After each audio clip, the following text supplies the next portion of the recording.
Halo sahabat, Assalamualaikum. Semoga sehat selalu dan senantiasa berbahagia. Terima kasih ya sudah subscribe dan menyimak video-video LK21 Revive. Semoga Tuhan Yang Maha Esa selalu memberikan rezeki yang berkah dan berlimpah ruah untuk sahabat semua. Oke, kali ini LK21 Revive akan membawakan sebuah alur cerita film yang berjudul Karya 2. Bagaimana keseruan filmnya? Nggak perlu banyak basa-basi, ini dia alur ceritanya.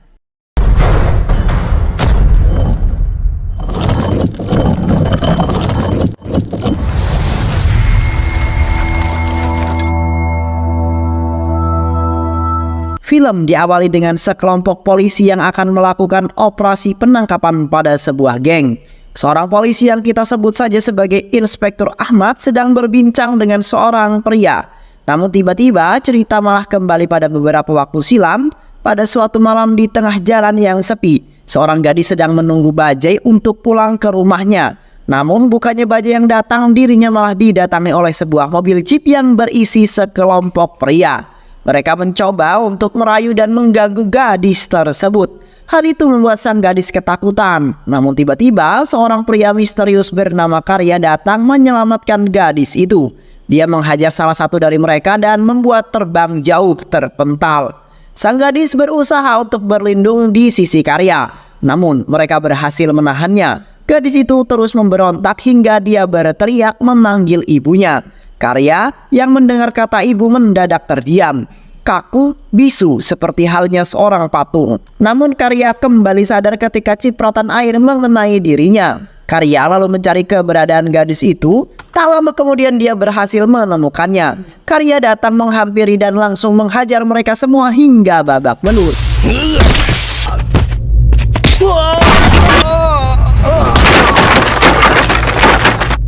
Di lain sisi terlihat seorang pria gempal dan botak bernama Sena. Sena adalah seorang kontraktor sekaligus ketua dari sebuah geng. Sena selalu menghalalkan segala cara untuk bisa mendapatkan apa yang dia inginkan. Tak lama kemudian Sena mendapatkan sebuah telepon dari anak buahnya.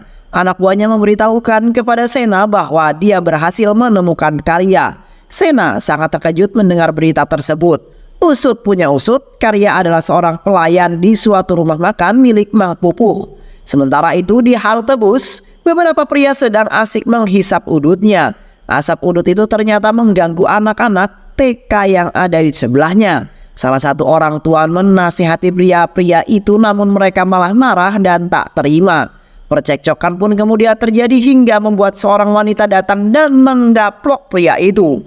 Wanita itu adalah Janu Janaki yang merupakan karyawati di sebuah bank. Aksi pemberani Janu Janaki yang menggaplok pria-pria itu tentu saja menarik perhatian warga setempat untuk melihatnya. Termasuk juga dengan Karya. Karya tampak mulai tertarik dengan si Janu. Dia mulai mengikuti kemanapun Janu pergi. Namun ketika Janu melihat Karya yang sedang mengikutinya, Janu malah lari ketakutan dan pulang ke rumahnya. Orang tua dan kakak Janu yang melihat Janu ketakutan tentu saja bertanya-tanya. Namun Janu tidak menjawabnya. Janu segera masuk ke kamarnya dan tak sengaja malah justru ketiduran. Dan tiba-tiba Janu terbangun karena mimpi buruknya. Keesokan harinya Janu menjalankan sebuah aktivitas seperti biasanya. Janu yang kembali melihat Karya langsung berlari ketakutan. Karya lalu mengejar Janu hingga melewati sekelompok pria yang sedang nongki di warung. Ternyata mereka adalah anak buah Sena. Mereka langsung menghubungi Sena lalu menghajar Karya. Karya masih terus berlari mengejar Janu. Namun di tengah belum juga berhasil mendapatkan Janu, Mang Pupuh malah datang menjemput Karya. Karena cucian di warung sudah sangat menumpuk. Anak buah Sena lalu mengikuti Karya hingga sampai ke warung Mang Pupuh. Sesampainya di sana, Sena langsung menghampiri dan memanggil Karya yang sedang mencuci panci. Karya yang mendengar namanya dipanggil langsung berdiri dan berbalik badan. Sena lalu memeluk Karya dengan penuh bahagia. Sena lalu bertanya kepada Karya mengapa kamu bisa jadi seperti ini. Namun bukannya menjawab pertanyaan itu, Karya justru bertanya balik pada Sena. Siapakah dirimu ini? Ujar Karya. Sepertinya Karya tidak mengenal siapa si Sena ini. Sena yang mendengar hal itu pun kemudian terkejut. Sena lalu memanggil Mang Pupuh dan bertanya awal mula dia bisa bertemu dengan Karya. Mang Pupuh lalu menjelaskan bahwa pada suatu malam Karya datang ke warungnya dan memesan makanan 3 piring nasi biryani. Aku lalu menagih biaya makanannya. Namun karena Karya tak memiliki uang, aku minta untuk mencuci piring. Lama-kelamaan aku mulai memperkerjakannya sebagai seorang pelayan di warung ini, ujar Mang Pupuh. Setelah mendengar kisah itu, Sena meminta agar Mang Pupuh menyerahkan Karya kepada dirinya. Sena mengaku seolah-olah Karya adalah saudaranya sendiri. Sena lalu membawa Karya ke rumah sakit untuk diperiksa. Setelah selesai melakukan pemeriksaan, kini dokter menjelaskan kepada Sena bahwa Karya bisa dalam kondisi seperti ini lantaran luka yang dialami di kepalanya. Dokter juga menceritakan bahwa dulu Karya memang dibawa ke sini oleh beberapa buruh bangunan. Karya mengalami cedera parah di kepalanya. Hal itu mengakibatkan Karya menjadi seperti anak kecil dan dia akan bertindak aneh seperti patung ketika mendengar kata ibu. Ketika Karya sedang mematung, maka seseorang harus menepuknya agar Karya kembali sadar seperti sebelumnya. Kini kisah Sena dan Karya mulai diceritakan. Apa hubungannya antara Sena dengan Karya? Dulu, Sena adalah seorang preman kampung yang ditakuti oleh banyak orang. Karya tak pernah takut dengan siapapun yang berani mengganggunya. Suatu ketika anak buah Sena tengah bertengkar dengan Karya. Karya berhasil membantai mereka semua hingga babak belur. Sena yang mengetahui tentang kebrutalan Karya, kemudian mengajak Karya untuk bergabung dengan kelompoknya. Hadirnya Karya banyak memberikan manfaat bagi Sena. Hadirnya Karya membuat pekerjaan Sena yang aslinya sulit kini dapat diselesaikan dengan sangat mudah. Nama geng Sena bahkan menjadi semakin populer berkat keberanian dan kebrutalan Karya dalam menyelesaikan sebuah masalah. Suatu hari Karya menghilang dari hadapan Sena. Sena yang mengetahui hal itu terus-menerus mencari Karya sepanjang waktu. Kini Sena berhasil menemukan Karya, namun tidak dalam keadaan seperti dulu. Karya yang sekarang sedang dalam kondisi yang menyedihkan. Setelah selesai melakukan pemeriksaan di rumah sakit, Sena hendak membawa Karya ke rumahnya. Sena ingin agar Karya segera masuk ke dalam mobil, namun Karya justru menolaknya dan lebih memilih untuk kembali ke warung Mang Pupuh. Anak buah Sena yang melihat hal itu ingin memaksa Karya untuk masuk ke dalam mobil, namun Sena menghentikannya. Sena ingin agar anak buahnya terus mengikuti dan mengawasi Karya dari kejauhan. Tak lama kemudian Karya telah sampai di warung Mang Pupuh. Bukannya disambut dengan senyuman, Mang Pupuh justru menyambut Karya dengan rasa kesal dan segera mengusir Karya dari warungnya. Mang Pupuh yakin bahwa kehadiran Karya di warungnya pasti akan membawa sebuah masalah. Dan Mang Pupuh tak ingin masalah itu menimpa dirinya. Namun bukannya pergi dari sana, Karya justru bersikuku dan berdiri di sana hingga larut malam. Mang Pupuh tak tega melihat Karya, kemudian kembali menemui Karya dan menawarkannya sepiring makanan. Dengan syarat bahwa kali ini Karya harus makan dan tidur di luar sambil menjaga warungnya. Karya dengan senang hati menuruti perkataan Mang Pupuh. Saat Karya sedang asik menikmati makanan Mang Pupuh, tiba-tiba seorang datang dan menggebuk kepala Karya hingga jatuh tersungkur. Anak buah Sena yang ditugaskan untuk mengawasi Karya lalu berlari dan segera membawa Karya ke rumah sakit. Di rumah sakit, dokter mengatakan kepada Sena bahwa Karya saat ini tengah pingsan. Lantaran gebukan itu mengakibatkan Karya harus kehilangan banyak darah. Sena panik mendengar hal itu. Tiba-tiba salah satu anak buah Sena datang dan membawa seorang laki-laki yang bernama Darsan. Darsan yang melihat kondisi Karya kemudian menangis sedih dan terharu. Ternyata Darsan juga telah kehilangan Karya sejak lama.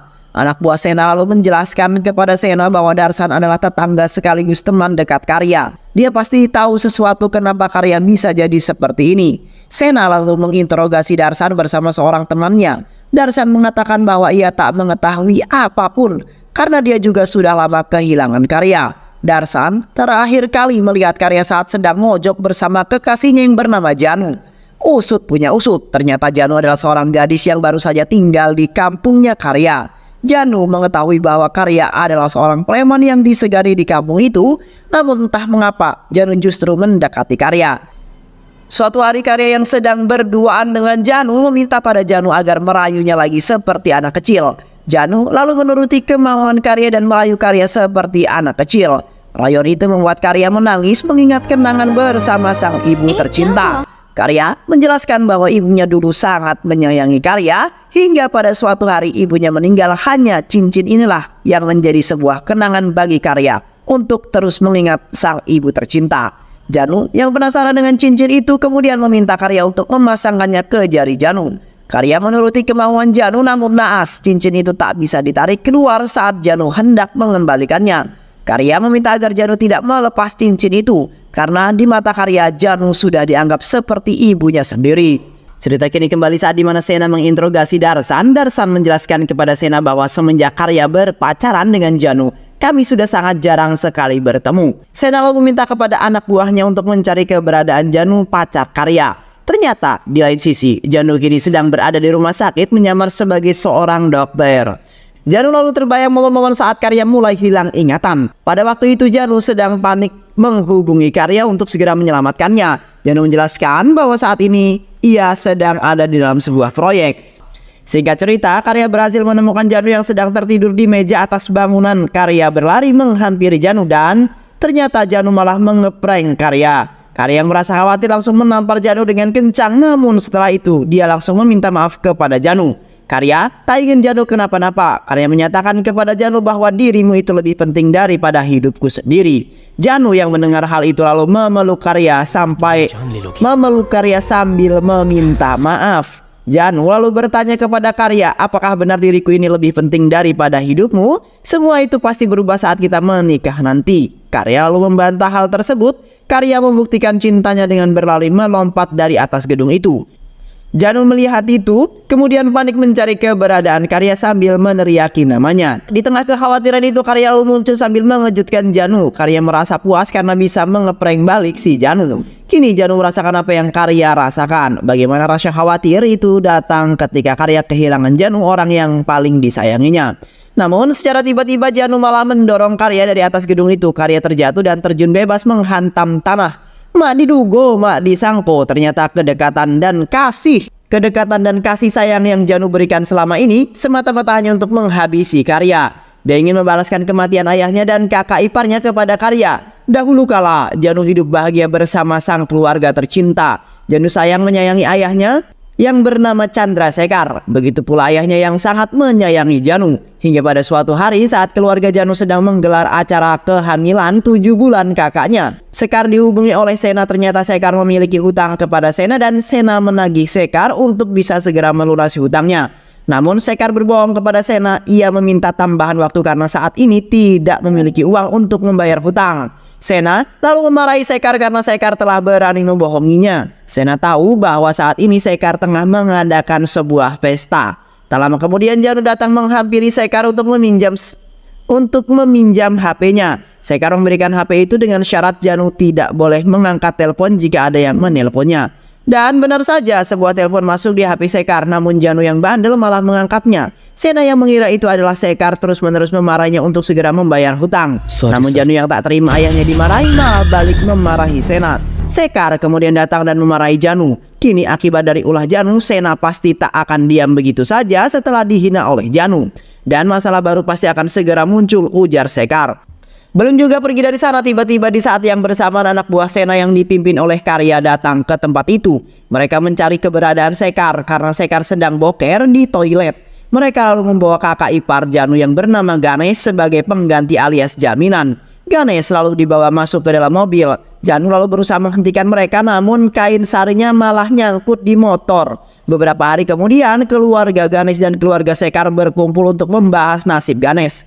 Namun Sekar berjanji kepada besannya itu bahwa ia akan membawa Ganesh kembali dengan selamat.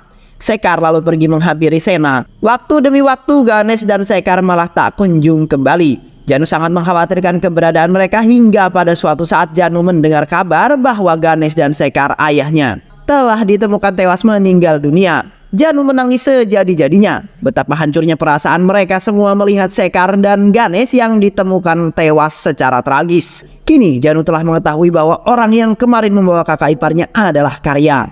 Janu juga menduga bahwa Karyalah yang sudah menghabisi kakak ipar dan ayahnya. Janu terus-menerus memikirkan kemalangan yang menimpa keluarganya. Kemalangan itu membuat Janu bertekad akan membalaskan dendam keluarga tercintanya dan akan menghabisi Karya. Janu lalu mendekati teman-teman Karya sambil mengorek semua informasi mengenai Karya.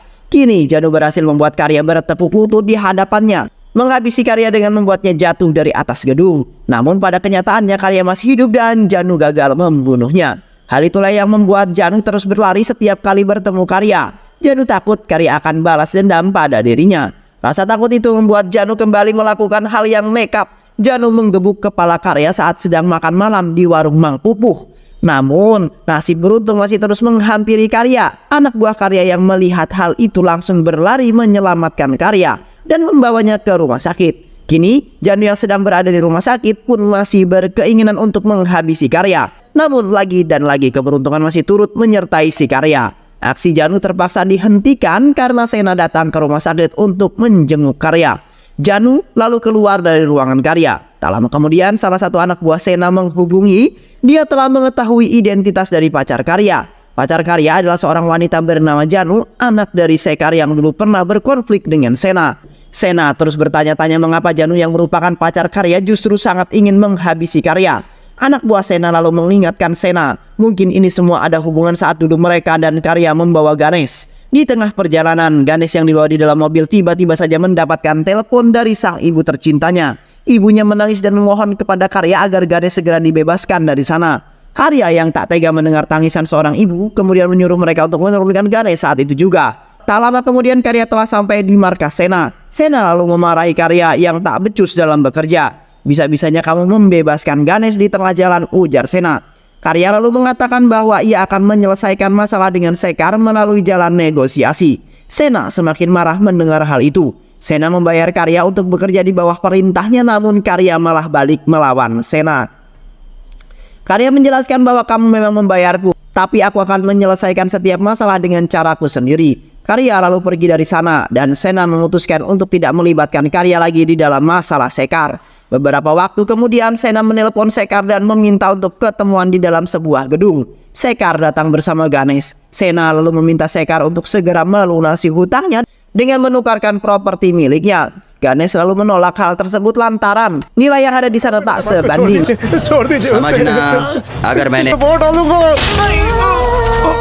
Karya lalu membawa Janu yang sempat pingsan ke suatu tempat dengan mengendarai sebuah ambulan. Tak lama kemudian Janu sadar, dia pergi menghampiri Karya.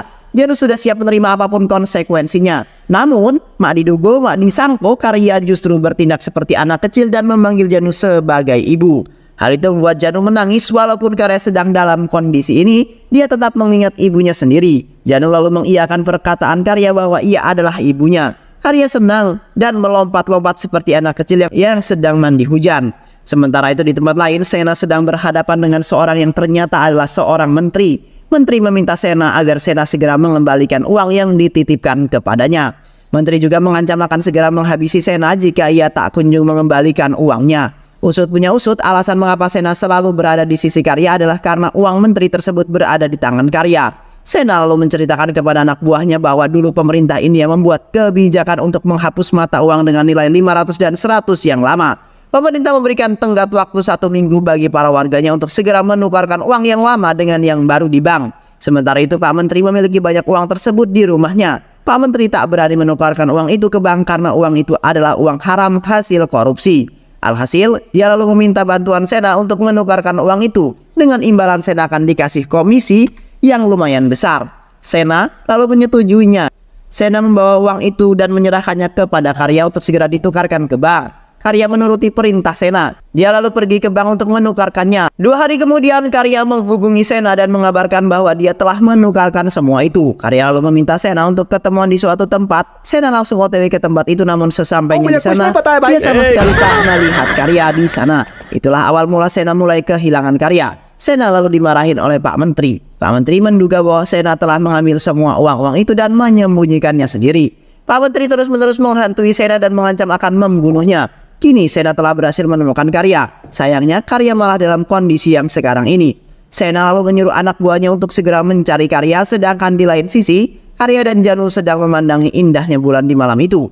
Karya lalu menunjuk bulan seperti anak kecil dan mengatakan bahwa bulan itu adalah ibunya. Janu yang mendengar hal itu kini kembali menangis dan menyesal atas apa yang telah dilakukannya kepada Karya. Namun Karya menghapus air mata Janu dan berlari menuju bulan sambil mengatakan bulan itu adalah Janu. Tak lama kemudian anak buah Sena datang berhasil menculik Janu. Mereka membawa Janu ke suatu tempat. Karya terus mengejar mereka sekuat tenaga. Sesampainya di sana, Sena sudah menunggu kehadiran Karya.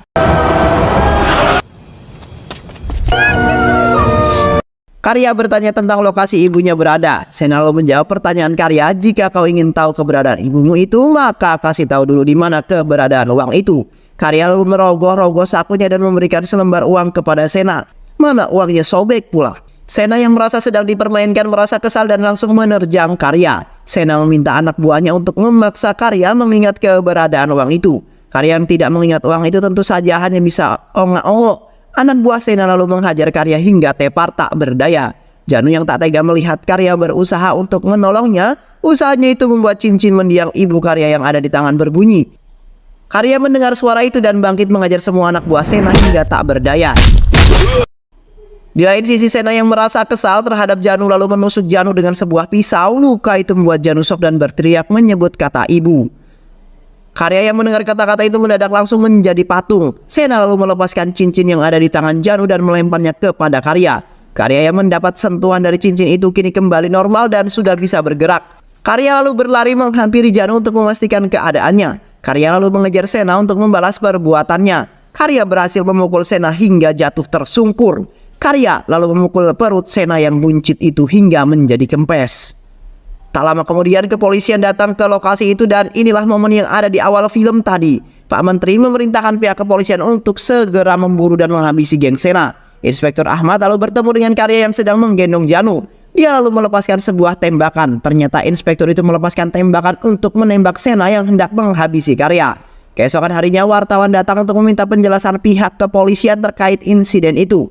Inspektur Ahmad lalu menjelaskan bahwa insiden itu bisa terjadi karena adanya perang antar geng.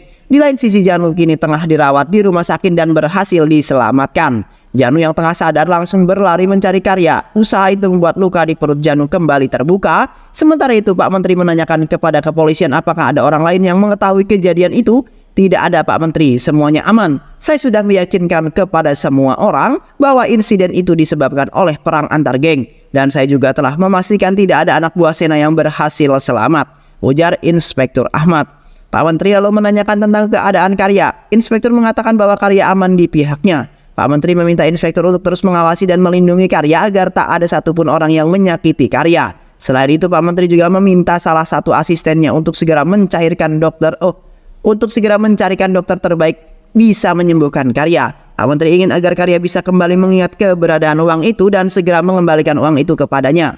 Di lain sisi terlihat Karya yang sedang memainkan cincin mendiang ibunya. Janu yang melihat hal itu langsung menghampiri Karya. Karya terus memanggilnya dengan sebutan ibu. Janu lalu memeluk Karya sambil merasa senang dan terharu mendengarnya. Karena mau bagaimanapun keberadaan dan kasih sayang seorang ibu tak akan pernah hilang di hati seorang anak tercintanya. Hal itu berlaku juga kepada Karya dan film pun selesai. Banyak pelajaran hidup yang kita bisa dapatkan dari film ini ya sahabat. Semoga teman-teman semua terhibur setelah menyimak alur cerita film ini. Terima kasih sudah menyimak video-video LK21 Revive. Semoga sahabat semua terhibur. Dan sampai bertemu lagi di video-video berikutnya. Sehat selalu. Wassalamualaikum warahmatullahi wabarakatuh.